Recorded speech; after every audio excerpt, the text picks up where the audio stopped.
Arnold Palmer alert! Arnold Palmer alert! Who wants some Arnie Palmies? Why I think men aren't men anymore in the classical sense. But first, we're gonna watch this video of the Fallen State, what they had to say about the situation. And after this video, I'm gonna get to why I think it is the way it is and what I've seen throughout the media that's been influencing the culture in this direction. Men are not men anymore. You know, they're afraid of women, they're afraid of life, they can't speak up. When they're riding in the car with a woman, they sitting in the woman's seat and she's driving. I noticed that a lot. Yeah. And when I drive up now and I see a man sitting in the woman's seat and the woman is driving, automatically I go, beta. Yeah, I do. I do too. I don't know what it is, but every time I see some dude. Oh, here was one thing about that. I would love it if my girlfriend could drive me. I am waiting for the day that I would trust her driving skills to the point that she can drive me. Now, as it stands, she's only driving when I'm impaired. Okay, and I've let this chick try before, and it doesn't work out. I thought she could drive. It turns out she can only drive at night when there's no other cars around. It does not work out during the day when there's cars everywhere. She panics, she freaks out, so I'm behind the wheel 99% of the time. Unfortunate, but it's the reality.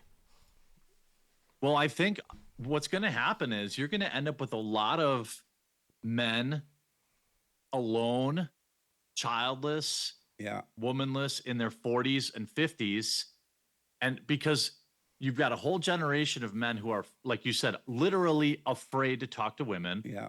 They spend their time online all day. They don't even know how to talk to people in general. Yeah. So, and I see it, a lot of male friends of mine in their late 30s are just, they're just dipping out of the game. They're not gay. They're just, I'm not, I'm cool. Yeah. I've got all the free time I want. I've got all the money I want. And there's more and more of that. And by attacking men and destroying them, and it doesn't matter whether it's happening in the home or where, you're really setting the world up, the country up to be destroyed. Yep. Because men were created to lead and not to follow. And people are, I would argue, less happy now than, I mean, I haven't been around as long as Israel, but people sure seemed a lot happier in the 90s. They were, man. Yeah, I mean, like 100%. race relations seem better in the 90s than they do now, 30 years later. Yeah. Okay, so now I'm going to get to why I think this is the way it is and what I've seen, especially in Hollywood, movies, TV shows, cartoons even, over the last couple decades that has been pushing the culture towards this point. And I think you may be shocked to see what I've noticed, all the propaganda, all the influencing we've had the last 2-3 decades. So you may have noticed that across all movies and TV shows and over the years, there's always those characters that are shy, introverted losers who's obsessed with this girl goddess that's way out of their league. And these guys have no masculinity about them at all. And I really do believe this is done intentionally to weaken the next generation of our men. For the pen. Yeah, no problem. Bye. Bye. Beta. The best example I can find off the top of my head right now is Ross from Friends. Just look at this clip and you'll see exactly what I mean. But you know what might really cheer me up? What? Seeing some more of your super cool slides. Wow, really? Totally, I love them. And maybe you could finish telling me about all the different kinds of sand.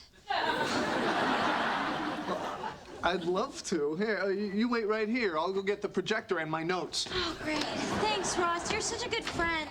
Oh, Beta. People pleasing, no balls, no backbone, and goofy as fuck. These are the things that was designed and crafted to be like that. That wasn't by accident. Just look at the whole cast in general. Joey, the only masculine person, arguably, he's a dumbass, complete dumbass. Then you have Chandler, who's also a simp, weakling, and he's a goofy guy. And then you got Ross. There's not one single man's man on that show. And you'll see the same thing happen in other shows like Simpsons, where Homer is like the epitome of dumbass man.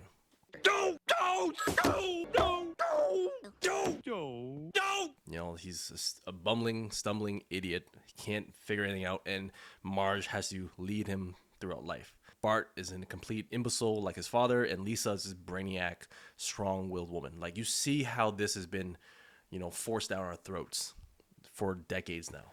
And just about anybody who's remotely masculine on TV is portrayed like a dumbass, a complete douchebag. toxic male. Oh, Doyle rules. Just check out the scenes from The Simpsons when they really shove it in your face. It's me, Daddy, your father. I rounded up every Simpson in the Tri-City area so I can prove to you there's nothing wrong with the Simpson genes. This is your great uncle Chet. Go ahead, Chet. Tell her what you do. I run an unsuccessful shrimp company. This is your second cousin Stanley. I shoot birds at the airport. What about you? Well, sir, I step in front of cars and sue the drivers. I beg celebrities for money. I'm a prison snitch. Jug band manager. My legs hurt. We're nothing but a big bunch of losers. Fine, fine. What do you do, Dr. Simpson? Doctor? That's right. I'm chief of complicated surgery at the Invasicare Clinic. That means you went to college, right? You have to if you want to be an architect or an environmental lawyer. Or regional sales coordinator for the third largest distributor of bunk and trundle beds. Whoa, did you hear that, Lisa? So, all the Simpson women turn out okay. That's right, sweetie. The defective Simpson gene is on the Y chromosome, so only men are affected. So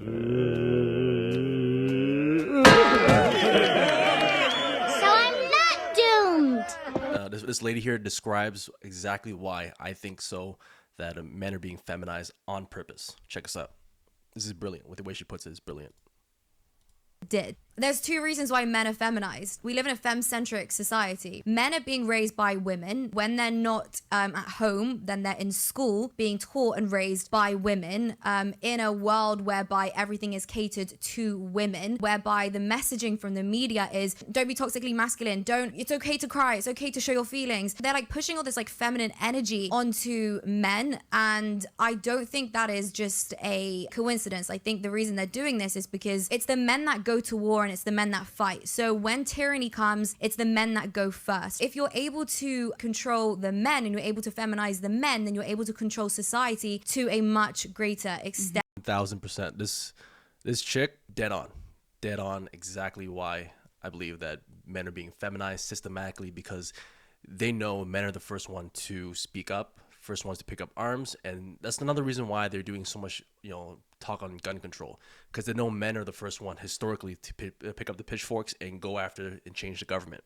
Okay, women do their part too. I'm not gonna say women don't do it, but historically it is men who put up the first fight, or the first ones to rally people, so to say. So when you have a culture that systematically feminizes men, so they're all up in arms, worry about pronouns and whatever, that this gives way to a tyranny. Basically, tyranny can take over systematically and just oppress people, because there's no one left to fight against them. When you have all of them fighting against each other, and men are afraid to be men are afraid to mansplain, all these retarded things that's going on in our society. Hey, yo, dog. Does this shirt make me look gay? Nah, man. What about now? Beta. So this is a scene from The Little Rascal, and it just shows you how they've been planting this seed for so long. So these two boys here are what you would call traditional, boys growing up. Whoops. Whoops. Hiya, big boys. Whoa, whoa, ditto. Say, you two chicklets see a couple of ugly mugs who ran in here? You mean besides you? I think they went in there. Thanks. Okay, bro, I can't watch this anymore than that. But yeah, it's clear that this has been ongoing for a long time now, and it's an agenda. Okay, people don't just magically wear dresses on set for no reason. Okay, there's someone bought it, someone wrote into the script, and someone paid the actors to do it. Like when I connect dots that maybe shouldn't be connected, I don't know. But certain dots, like when I see that they put every black man in the movies in a dress at some point in their career, I'll be connecting them down like, wow, all these brothers gotta wear a dress. Just let me know what you guys think about this video. I do plan on making more videos like this, because I think it's the most important conversation we can have in our lifetime right now at this moment. It's not Ukraine, it's not oil, it's not green energy. It is how can we get men to be men again. Okay? Till next time. The sound of your piss hitting the urinal? It sounds feminine. Beta.